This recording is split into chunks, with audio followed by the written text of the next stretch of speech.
Assalamualaikum warahmatullahi wabarakatuh. Anak-anakku kelas 7A dan 7B, kita bertemu lagi pada mata pelajaran fikih. Seperti biasa, sebelum kita melanjutkan ke materi, marilah kita bersama-sama membaca basmalah.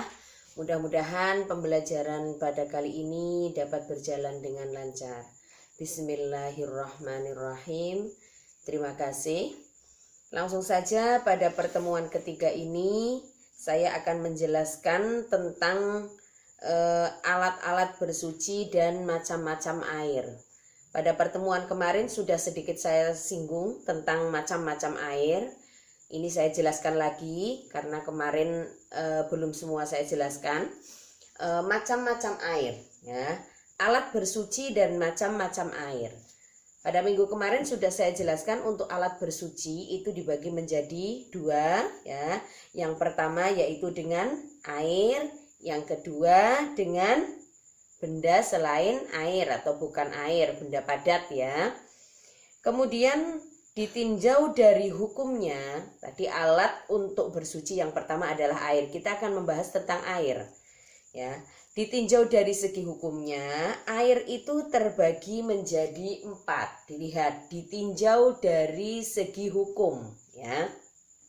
Yang pertama adalah air mutlak. Bisa dilihat di halaman 6. Air mutlak itu apa? Istilah lain dari air mutlak adalah air tohir mutohir, ya. Air yang suci dan bisa mensucikan, tohir mutohir, itu namanya air mutlak. Yaitu air yang masih asli, yaitu air mutlak itu air yang masih asli dan belum tercampur dengan benda yang lain atau sesuatu yang lain. Contoh yang digolongkan ke dalam air mutlak ini ada 7, mungkin di Fathul Qorib sudah dijelaskan, ya. Macam-macam air mutlak yaitu ada 7. Air hujan, ya.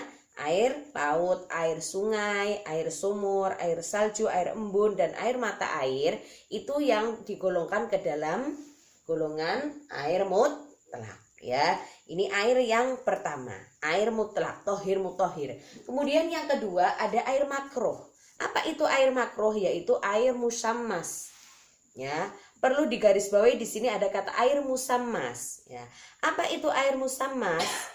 Air musammas itu adalah air yang dipanaskan pada terik matahari dalam logam yang dibuat dari besi, baja, tembaga, ya, ataupun aluminium, yang mana benda-benda tersebut adalah benda yang berkarat.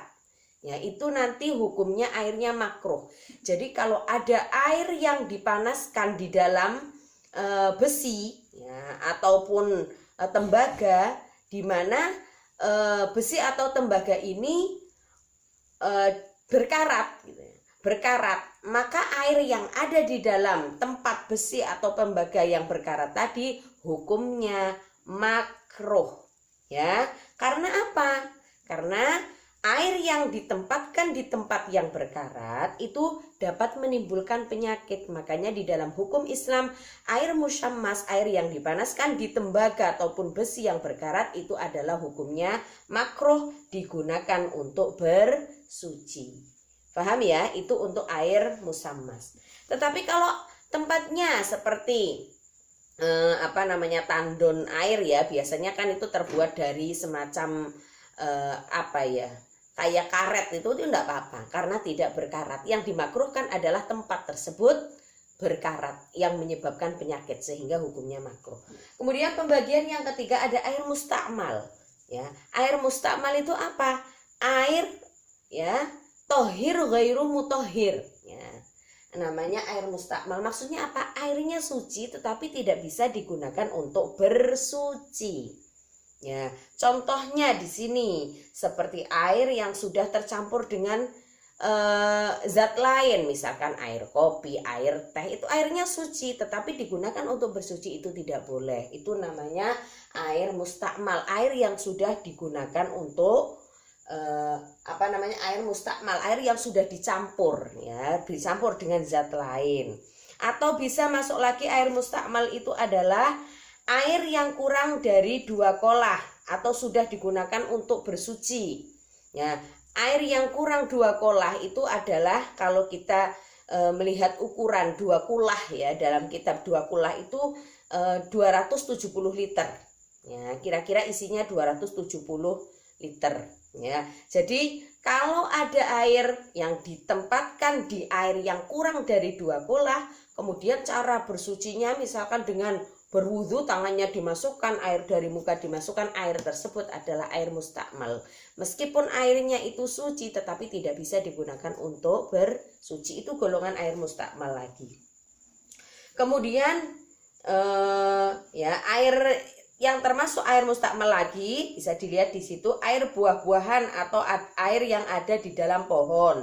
Misalkan air kelapa ya, itu tidak boleh ya, itu masuk ke golongan air mustakmal. Bisa dilihat di situ ya penjelasannya. Kemudian yang keempat ada air mutanajis.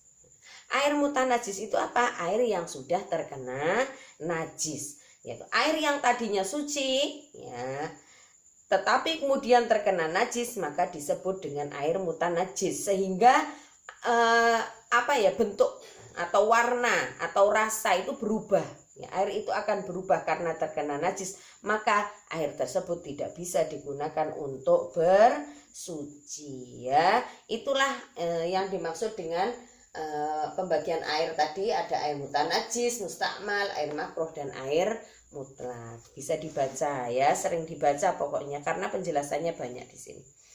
Kemudian kita langsung masuk lagi di halaman 8, dilihat lagi. Kita langsung ke halaman 8 aja, itu cara bersuci. Nah, cara bersuci. Bagaimana cara bersuci menurut hukum Islam? Di sini disebutkan cara bersuci itu ada 4. Yang pertama dengan wudhu, yang kedua dengan mandi, yang ketiga dengan tayamum, dan yang keempat dengan istinja. Sekarang yang pertama dulu ya, cara bersuci dengan wudhu. Ya, sekarang pengertian wudhu itu sendiri. Wudhu itu apa? Kemarin sudah ya. Wudhu itu adalah, berwudhu adalah secara bahasa artinya keindahan ya, atau kecerahan. Sedangkan menurut istilah syara, wudhu adalah bersuci dengan air dalam rangka menghilangkan hadas kecil dari badan. Itu namanya wudhu. Jadi wudhu itu adalah cara bersuci dengan menggunakan air untuk menghilangkan hadas kecil. Diingat-ingat ya, jadi wudhu itu untuk menghilangkan hadas kecil. Niatnya sudah bisa ya. Jadi ketika kita berwudhu, membasuh muka yang pertama, kita niat bismillahirrahmanirrahim, nawaitul wudhu'a li raf'il hadasil asghari fardhalillahi ta'ala. Jadi wudhu itu bersuci untuk menghilangkan hadas kecil. Syarat wudhu di situ silahkan dilihat, ada Islam, ada mumayyiz, kemudian menggunakan air yang suci, tidak mempunyai hadas besar. Jadi orang yang mempunyai hadas besar berwudhu, wudhunya tidak sah ya. Kemudian tidak ada barang yang menghalangi sampainya air, misalkan terkena cat yang tidak meresap air, itu tidak boleh, harus dibersihkan dulu baru kita wudhu. Rukun ya, rukunnya tadi syarat, sebelum wudhu ada syaratnya. Sekarang rukun di dalam wudhu ada niat ya, harus hafal itu ya. Niat membasuh muka, membasuh kedua tangan sampai siku, mengusap sebagian kepala, membasuh kaki sampai mata kaki, kemudian tertib. Ada 6 rukun wudhu. Sunnahnya itu mulai dari membaca basmalah, kumur, kemudian membersihkan hidung, itu sunnah ya. Jadi selain muka, tangan, kaki, sebagian kepala, itu selain itu adalah hukumnya sunnah. Yang wajib adalah itu ya. Kemudian yang membatalkan wudhu bisa dilihat lagi ya, keluarnya sesuatu dari kubul dan dubur, kemudian tertidur ya, tertidur dalam posisi duduk yang tidak tetap ya, kemudian hilang akal, menyentuh kemaluan. Jadi kalian misalkan habis wudhu ya, menyentuh kemaluan, wudhunya batal ya. Bersentuhan kulit laki-laki dan perempuan, itu yang membatalkan wudhu. Tata caranya saya kira sudah bisa ya, bisa dibaca saja. Kalau saya jelaskan satu persatu itu nanti terlalu lama, jadi bisa dilihat tata cara mulai dari niat sampai membasuh kaki Ya, itu untuk yang pertama. Kemudian cara bersuci yang kedua ada mandi. Nah, mandi di sini dibagi menjadi dua, yaitu ada mandi wajib dan mandi sunnah. Mandi wajib ya, al-ghuslu dalam bahasa Arabnya ya. Al-ghuslu itu membasuh ya. Secara pengertian di sini ya, secara istilah, secara terminologi, mandi wajib adalah meratakan air ya, yang suci pada seluruh tubuh disertai niat mandi wajib dalam rangka menghilangkan hadas besar. Jadi kalau mandi wajib itu untuk menghilangkan hadas besar. Hal-hal yang mewajibkan mandi itu bisa dilihat ya, ada 6 ya, mulai dari hubungan suami istri, kemudian keluarnya mani, haid ya, mati, nifas, wiladah, itu yang mewajibkan melakukan mandi besar. Kemudian ada juga mandi sunnah. Nah, mandi sunnah itu mandi yang dianjurkan ya.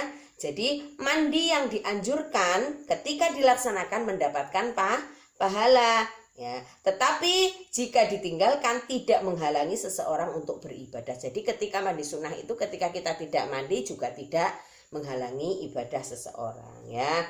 Jadi misalkan yang disunahkan mandi ketika mau sholat Jumat, hari raya Idul Adha, Idul Fitri, mau sholat Id, itu disunahkan untuk melakukan mandi. Itu cara bersuci yang kedua. Nanti untuk yang ketiga dan yang keempat akan saya jelaskan pada pertemuan yang akan datang. Jadi apa yang saya sampaikan seperti biasa dirangkum, nanti kalau sudah selesai bab 1 akan saya nilai sekalian ulangan bab 1. Itu saja untuk pertemuan kali ini, mudah-mudahan dapat bermanfaat, dan sekali lagi harus sering membaca. Jadi biar lebih paham karena materinya banyak. Itu saja, kita akhiri bersama-sama dengan membaca hamdalah. Alhamdulillahirabbil alamin. Wassalamualaikum warahmatullahi wabarakatuh.